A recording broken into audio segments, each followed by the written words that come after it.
Welcome to Passing the Plate, the podcast that's all about food, traditions, and the incredible connections they create. I'm Ashley Covelli, the food writer and recipe developer behind Big Flavors from a Tiny Kitchen. And I'm Lisa Lisson, the genealogist and family history expert behind Are You My Cousin? We are your guides on this flavor-packed adventure. We're not just talking about recipes. We're diving into family history, exploring new cultures, and preserving favorite recipes for future generations. In short, we're celebrating the stories and tastes that come with every bite. So grab a seat at the table and let's head out on a journey of flavor, tradition, and connection. This is Passing the Plate, where every episode is a feast for the senses and a celebration of togetherness.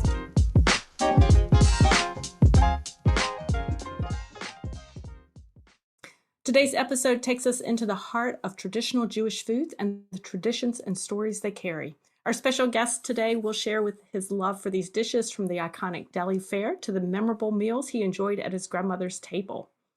It's a rich exploration of how foods can keep family heritage alive across the generations. So I am so excited today, Ashley, to be able to introduce you to my friend, Daniel Horowitz. Yes, of it's so nice to finally meet you. Virtually. She's been hearing about you. Yes. Hello. Yes, it's a pleasure for me to be here with you ladies. Oh, well, thank you so much. Guys, if you haven't met Daniel before, Daniel Horowitz is a genealogy expert, or I like to say genealogy extraordinaire, from MyHeritage, and he is absolutely passionate about helping people discover their family history. And he can literally be found frequently around the world speaking to genealogy societies, groups, attending genealogy conferences. In fact, Daniel, I think that's many years ago. We decided not to count how many years. That's how he and I met for the first time, was at a genealogy conference. So we welcome you I'm pretty sure it wasn't at a genealogy conference, and don't ask me which one, because yes, I have the pleasure to attend a few each year already for almost 18, 19 years since I started officially in this job, my dream job. It is such a dream job to be able to do. I can't imagine just traveling the world talking about genealogy. So, see, now from my perspective, that's what you do, Lisa. You go on these cruises and all this stuff. So from the outside, it does seem like you travel the world talking about genealogy. Well, maybe I do. I hadn't really thought about that way. Certainly do it online, but I hadn't thought about it. You're right. I actually have been. I have been out of the country talking about genealogy. So I guess that, okay, Daniel, I'm with you. We've got our dream counts. jobs, right? Yeah, exactly. You're part of the team. So Daniel, can you share a bit? This is one of the things I've always been curious about when it comes to Jewish cooking and eating. Can you share a bit with our audience about kind of the rules or guidelines behind what kosher means? Because I think that word can be confusing, especially we see it on a package of salt, but that's not really having to do with kosher cooking, correct? Well, let's start from the very beginning. Please. And I will say I know a lot. I don't necessarily practice it. Right. Okay. At home, my house is kosher.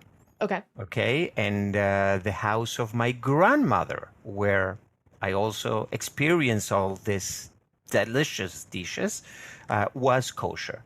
So basically, it means that the food needs to be treated in a specific way. Mm-hmm. And we're talking like from the very beginning of how the cow is slaughtered, mm-hmm. and what you mix together and how you keep food or the ingredients together. Let me add a little bit spice over there, depending on the time of the year. Okay. Oh, interesting. So let's start with the very basic. Okay. Yes. We don't mix meat and dairy. Correct. Okay. According to the Bible, it says you shouldn't cook the meat of the mother in the milk of the mother with the meat of the little cow. Yeah. But does this go across different, like if you were having beef, let's just say, but then you were having goat cheese on a salad, that also does not count, correct? So it doesn't have to be. It can be. No. That family tree can branch out. Not only on the cooking, right, but also on the eating. Gotcha. Oh. Okay. But, and there's always a but. Yes. Okay. You could eat milk, dairy products, and wait some time until you get the meat product. Okay. Now, this is a very short time. That, again, depending on the usage and depending when your family is coming. And I think that this is the beginning of the merging between food and genealogy. Because depending where your family comes from, they will wait more or less time. And it works the other way around as well. Some people will eat meat and wait 6 hours until you can have dairy products. Some people will wait only 30 minutes. Okay? Again, depending where their ancestors came from. Now, let's top up a notch over there. Cow and milk, understood. Right. But you also don't mix chicken and milk, okay? Because you never know if it's really a chicken or a cow, what people can say, if somebody sees you, etc. Okay? Got it. So you have that. And then we don't eat, and this is kind of a long list of requirements, we don't eat shellfish, we don't eat mariscos, like seafood. Thank you. We don't eat pork. We don't eat any animal that will not have their food like Split. split. If we go into the sea, we will not eat any fish that will not have gills. Thank you. Yeah. And the other ones. We do. We were just talking about this yesterday. We like to do, since we're on Zoom and we see each other, we'll interpret each other's hand signals. It's like charades. So, yes. Yeah. So there is kind of a regulations of what type of animals we can eat, which we cannot eat. How do you mix one with the other?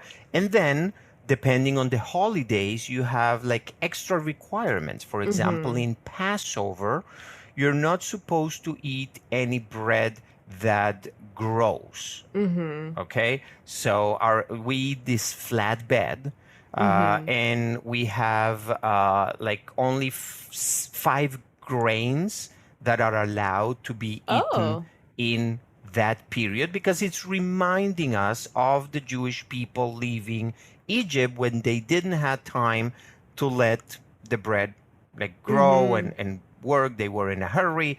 So again, what are the 5 grains? Do you know? I'm trying to stump you. Spanish. I speak un poco de español. No. Trigo, cebada, centeno. You will need. I didn't get to the grain section of Duolingo yet. We can eat maize because maize is not in the Bible. Corn. So corn, yes. Yep. That one is corn. Yeah. Gotcha. Whatever. I think that whenever it gets wet, it doesn't start fermentation. Gotcha. So the whole deal is to avoid fermentation. Yes. Yes. Interesting. During that specific week. Now, again, there are more extreme rulings, and each one, of course, follows whatever their family used to, the rabbis used to. For example, my last name is Horowitz, and one of the questions that a lot of people ask me is, do you eat turkey? And the answer is yes. You get that not? question often? Based on your last name. That's interesting. That's very interesting because a very famous rabbi back then, 300 years ago, decided that turkey was not supposed to be eaten. So the Horowitz dynasty, or one branch of the Horowitz dynasty, followed that usage. Interesting. Now, I eat turkey, and I'm still a Horowitz, and nothing has to do with the other. It's just, what each one sees on their homes, on their families, main rabbis, It goes like from the most extreme one, whatever is Right. written in the Bible, to whatever you saw on your house. For example, we were talking about Passover and not being fermented. So in Europe, Ashkenazi families didn't eat any grain at all Oh, because the wow. place to store the silos to store the grains were possibly mixed one with the other, while Middle Eastern Jews and Sephardic Jews had a very distinctive places to store the grains, so they had no problem or no concern Got with it. those things. So there's like what's traditional if you were going literally from what you're reading, but then there's also kind of like what me and Lisa talk about a lot is taking traditions and having respect for them, but also making them fit into your current lifestyle. And like if as things evolve and things change, doing what makes sense for you and your family. And I think that's so important. I agree with you. That's why, as I said at the beginning, my house is kosher and I will respect here, and probably I will respect it even more than my wife. Yeah. I'm the one always, making sure things doesn't mix and we have a separate set of dishes and Yeah. plates and everything, because it really needs to be kept separate. But outside home, I eat whatever. If it Yeah. moves, I will eat it. There, there's an Instagram account that I follow. I think her handle is the chef's wife, and I actually learned a lot about. I didn't know that some Jewish families would have a totally separate set of cookware for meat versus non-meat, and so you can really get an eye into other cultures just from observing things that you find online. Is like one of the really interesting things about the internet. And I will say, to me, it was confusing, even looking, coming from an outside perspective. I married into an Italian family, and his family is Catholic. And I remember his family isn't super, like, doesn't practice a lot, but I remember, like, during Lent, and they would say you can't eat meat, but I'd see them eating seafood. I'm like, isn't seafood meat? Because it's the flesh of an animal, but it's not considered that. So I think similarly for Jewish cuisine, as long as it has gills, like that type of fish, because I think of like salmon, like bagels with lox and cream cheese, Yeah. like Oh, come so that's on. not That considered is meat. the plate. That is Yeah. the breakfast for Saturday yeah. mornings. Yeah, It works for me. That's delicious. Yeah. Yes. But no, when we talk about meat, we're referring to cows, which are the allowed, which are the kosher ones, are cows, and lamb is also kosher. But all the other, it's not related like a vegan person that will say it's coming from a living animal. That's not the idea behind the kosher thing. And for the sea, and even if you think about it, you will find some kind of sense to all this.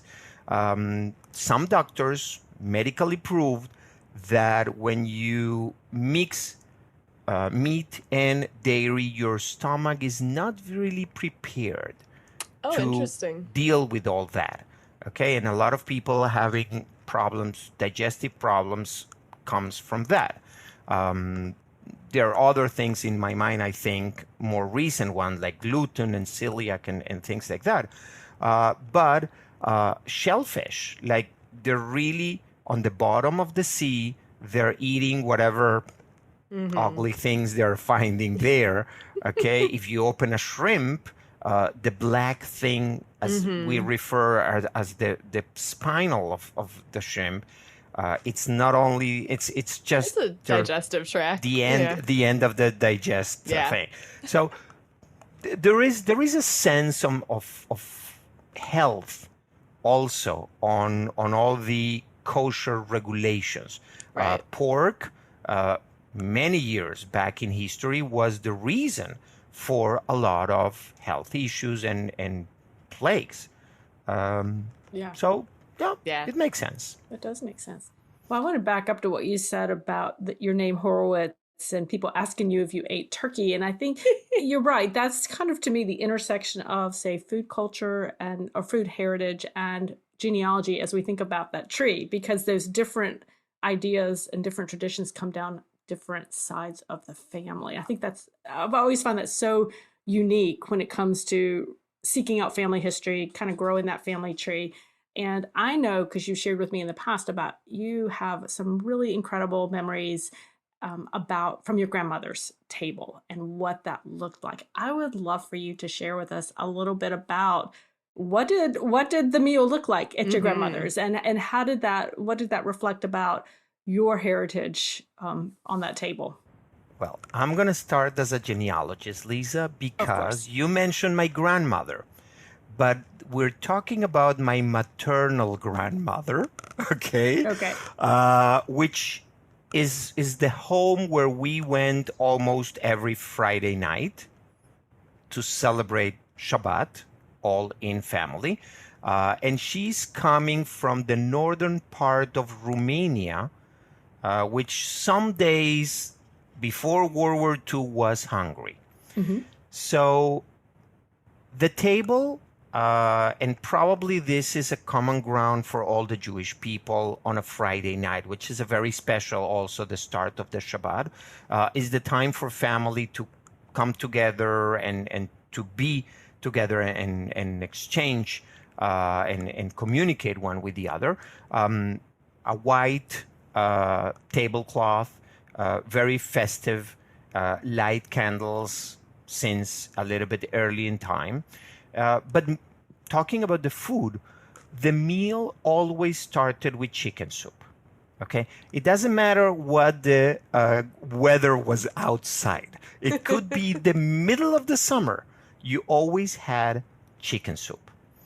Now, chicken soup, again, during Passover, gets an upgrade, because then the chicken soup gets the matzah balls, which is the balls prepared with the flatbread, the matzah cornmeal, okay? And it's just to feed you more and to fill you more with this chicken soup. So there are competitions about chicken soup, okay? The famous phrase, again, I'm pretty sure that all Italians and every other group will have it for a specific dish.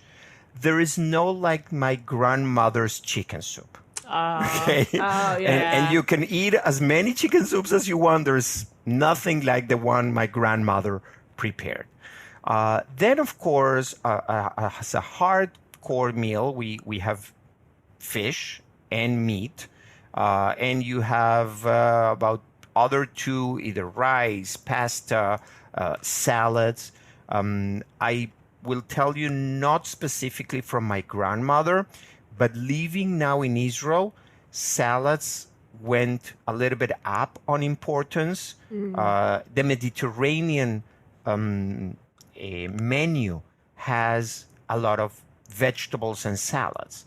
So today we have more salads than what I experienced in my childhood. You can have, I don't know what, pastrami, brisket, you can do sandwiches, you can have lamb, like really good meat with whatever side dishes you want. And then, of course, there was the dessert, okay? I always loved chocolate. And my grandmother always had a brownie or a piece of chocolate. And when not, okay, my uncle and myself will took a loaf of bread and put like regular chocolate on it and put it on the oven for about 5 minutes. Yeah. Now, let me go a little bit deeper into Jewish culture, because you're not supposed to turn stove light during the time of Shabbat, which is extremely related. Let me jump to Saturday lunch, because whatever was for lunch was cooking already from Friday night. So the oven was already going. And then on the Saturday lunch, you had this very huge pot of beans, a mixture of beans, meat, what do you call it? Mamelige. Ashley, what do you call the corn Hominy? pastry Italian? Italian corn pastry. Yeah. I don't know an it's Italian. like a cake with cornmeal. Oh, like semolina kind of cake? Like Semolina, an yes. Yeah. Yes. So like made with Okay. like kind of like polenta, semolina, yeah. Polenta. Yeah. That was There we the go. right word I was looking We got for. there. Yes. We got We there. got there. Polenta. And you cook all that in that stove and that or for like the whole night. And that is what you had for lunch, because you didn't have to heat it specifically, and you can keep the ruling of Shabbat and not turning on things. So it's a little bit about finding loopholes then. Like, well, it's already on. Of course. I love that. I love that. Were there I don't know about like for your grandmother, but maybe more in like modern days, is there much use of like slow cookers, crock pots, that type of thing? Because that way it's already going and you're not leaving your stovetop on? Yes, and not only that. Today you have these plates that you plug it into the electricity and they keep the food warm. Okay. Yes, you can use that as well, as long as you don't turn it on and off. Gotcha. So you have electric automatic clocks that will turn it on and off at specific times. So yeah, definitely you can always find a loophole Where there's a will, to there's a have way, your right? dishes and your food Yeah. as you like. We hope you enjoy listening to Passing the Plate, and we'd love it if you added a pinch of spice to our recipe by leaving us a review. It lets others know what they're in for and helps us keep serving up these delicious, heartwarming stories. So after you devour the latest episode, pop open your favorite podcast app and leave us a review. We appreciate your support and can't wait to share more delicious adventures with you on Passing the Plate. So I recently realized that my oven that I've had forever has a delay start time. So I can set, like, say I want to bake some potatoes or something, but I want them to be ready later today, but I have time to prep them right now. I could do that, put them in the oven, press the button, start the time and temperature, and then in 2 hours from now, it'll start cooking, and in an hour, it'll turn off. So I figure, like, if I was in a Jewish family and that was kind of the, that's exactly what I would do. I'd say, okay, what time do I need to press the button so that I can work around this and still have it cook on time for me? I love that. Now, definitely, any technology that can be used, we're going to be used. But let me go back a little bit to the food. Yes. Okay, because I mentioned the chicken soup, and I'm pretty sure any other Jew out there will agree with me. But again, because my grandmother came from northern Romania, and that was very close to the border of the Soviet Union back then, they also had this borscht, and I'm going to start mentioning things that for some people will sound a little bit weird, and there is an We love explanation weird. for that. Okay, We're here no, for that. because again, depending where you came from, depending the language and Right. the accent of the people that were taking. So if I will eat borscht, which is beetroot and cabbage soup, people will know from which area my grandmother is coming and what language was talked at the table. There is a very famous also a side dish, which is pierogins, which in Poland it will be pierogis, but in other places of Hungary they will call it differently. Okay, so depending the areas where you are, you're gonna get different names for the same food. We had holiškes, which is no other thing that stuffed cabbage. Okay, we call it holiškes. Pretty sure a lot of our audience will relate to blintzes, which is a pancake filled that normally you eat it as a dessert, but today you have it also salty, and you can have from that a meal. They're kind of more and like you- crepes, right? Really thin. Well, depending which grandmother is doing it. This is true. Okay, it's not gonna be thin. I got you. And so do you think also sometimes, like, depending on the region they were from, it also could have to do with the access they had to certain ingredients? Definitely. And again, in my grandmother's house, potatoes, okay, cabbage, that was what was available. And probably northern Romania going into the Soviet Union, Ukraine, Russia, you see that also more than probably, again, Italy, France, other European countries around, or the Mediterranean, where they didn't have potatoes at all, and they had to eat other things until the potatoes, of course, and today we live in a global world, and everything goes to every place.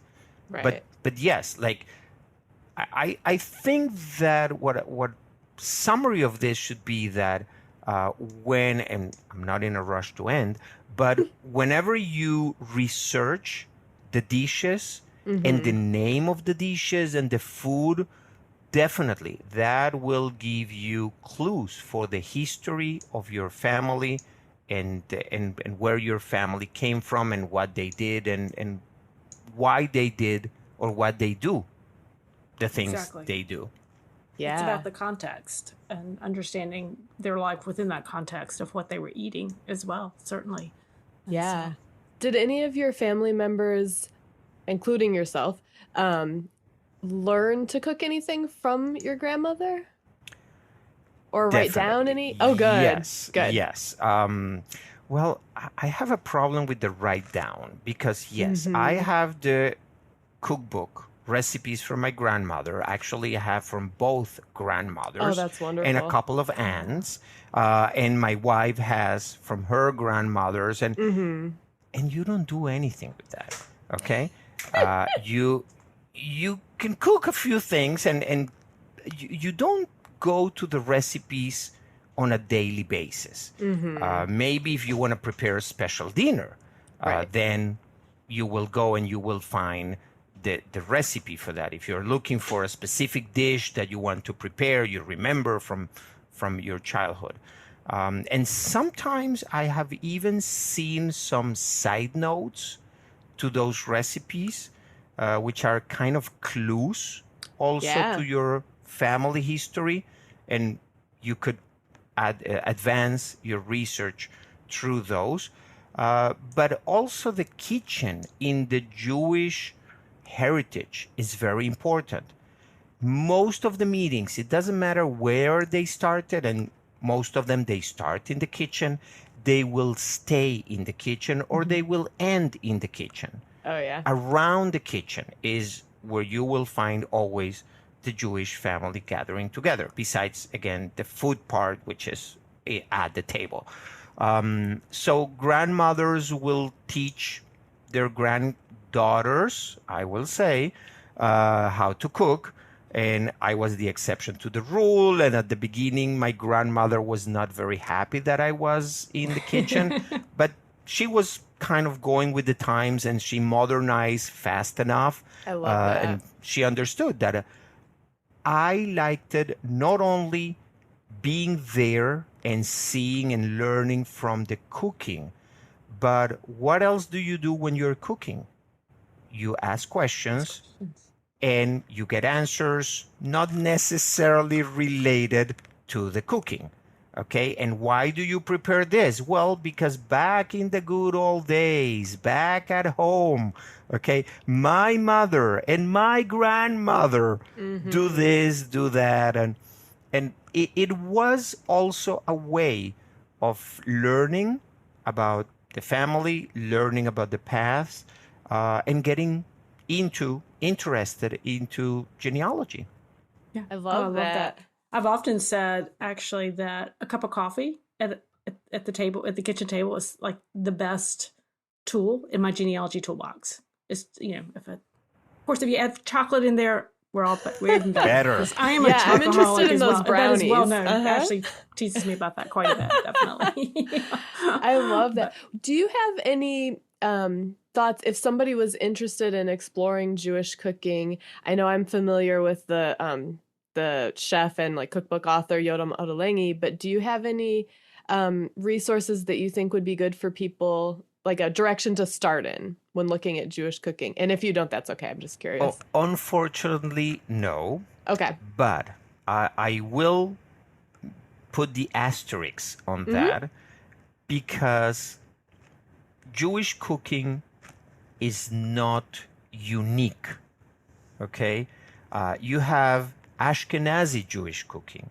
You have Sephardic Jewish cooking. You have Moroccan Jewish cooking. So it really depends where the person is coming. The Jewish food in the Middle East, in the Mediterranean, is not the same as the one in Europe. It's not even the same as the one in the United States. Interesting. We were talking before about this exhibition that I saw during this summer in the new Jewish Museum of Washington, D.C. And the whole exhibition was talking about the deli. And the deli was definitely the representation of the Jewish food in the United States. But it was more than the food. It was a place where you could go and feel at home, where you can eat the same dishes for years and they will not change it. You mentioned the lox and bagels, okay?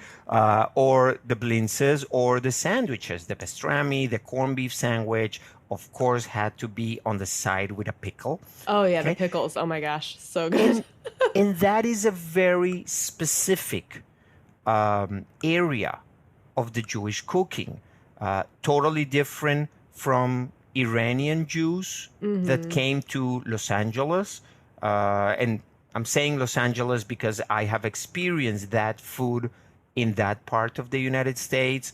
It will not be the same as Middle East, what I have here, or, every time I'm in the States, people insist on inviting me to eat a shawarma, which is the lamb, the kebab, and things like that.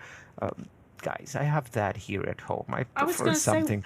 Yeah, I don't know. I have that in the corner of my house. Much better. I think it's like they want your approval because my dad is originally from Iran. Then he lived in the States for like 30 years, but now he's back in Iran. And whenever he comes to visit either me or my brother over in the Midwest, we want to like kind of get his stamp of approval. Like, hey, we have this new Persian restaurant. Like, what do you think of it? And he's like, when I come back to the States, I want McDonald's and Taco Bell because he doesn't have that there. So it's kind of fun. And we want his like, oh yeah, this is a good one. This tastes like home. Good for you. You can have it whenever you want. But I will say, you said it's like being comfort and home. Even as somebody who, though my DNA has a little bit, I believe, of Ashkenazi Jewish, going into a Jewish deli here in New York, I feel a sense of home because that food is so comforting. And like the first time I had matzo ball soup was just incredible, and the pickles. And I mean, you do feel that comfort, I feel like. You have to take me. I've actually absolutely not been in one. So when I come to New York, and so you have to take me, Ashley. And we've got lots. So that I can experience that more. I mean, I might get it every now and then. You'll get a little taste of it here in the South, but it's just not the same. It's not. Oh, no. I can't, so it's... Yeah, lower East Side, right, Ashley? Tenements area over there, Katz Deli. I've heard not about making that. any publicity, the ones I know only. I actually may have snuck a bagel with some cured fish and things from Russ and Daughters into Katz's Deli when my friends wanted pastrami and I wanted the bagel and cream cheese and fish. Herring, the way, also the way that you prepare the fish, okay? Why Jews eat herring?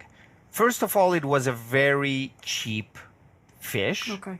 And then pickles is the only way to preserve the food for a long time. Yeah. Okay. Makes sense. Yeah. Makes It's perfect all sense. in the history of the people, what they did and why they did it. Yeah, and I'll say there are the Jewish pickle, the variety is so great. I know when Lisa and I did a taste test a couple episodes ago, and I said we were going to do pickles for sour, and I was like, oh, are we talking like half sour, quarter sour, full sour? And she's like, dill? Because I forgot when I moved to New York, I had this huge range of pickles to choose from. It like blew my mind. So If they are done with vinegar, if they are done with water, if they are igerkes, which is again another word that I remember, my pickles has to be igerkes. what does that mean? Because that is the way it's prepared. Okay. And that's again what I heard at home when I was a kid. When we asked grandma, like, how do you call that? And well, it's igerkes. It's pickles. I just remember pickling cucumbers. That's what we would Yeah. go buy from the farmers from my grandmother. Yeah.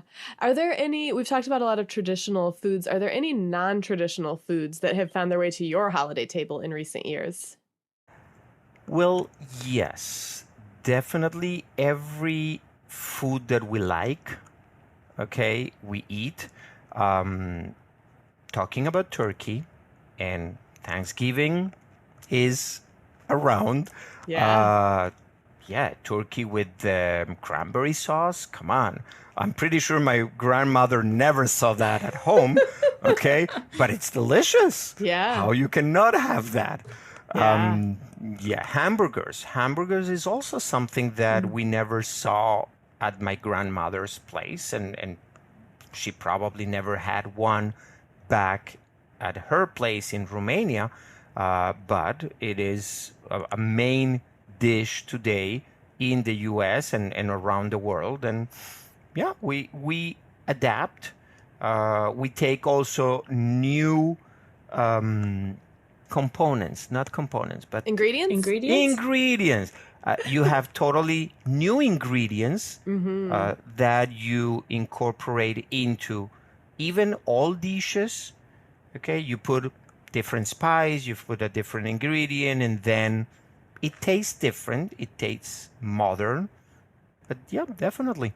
I love that. That sounds wonderful. Thank you so much for joining us today, Daniel. It was so nice to meet you finally. And you can find the show notes for this episode and a link to the Facebook Live that we did with MyHeritage last month, all about the importance of connecting generations through family recipes at passingtheplate.org/49. That's a wrap on this episode of Passing the Plate. We hope you enjoyed our journey into the world of food, traditions, and the amazing connections they create. It's been a pleasure sharing these stories and flavors with you. Remember, food is more than just sustenance. It's a way to connect with our past, present, and future. So keep sharing your meals, keep passing those plates, and keep creating memories that will last a lifetime. Head to passingtheplate.org/podcast for show notes.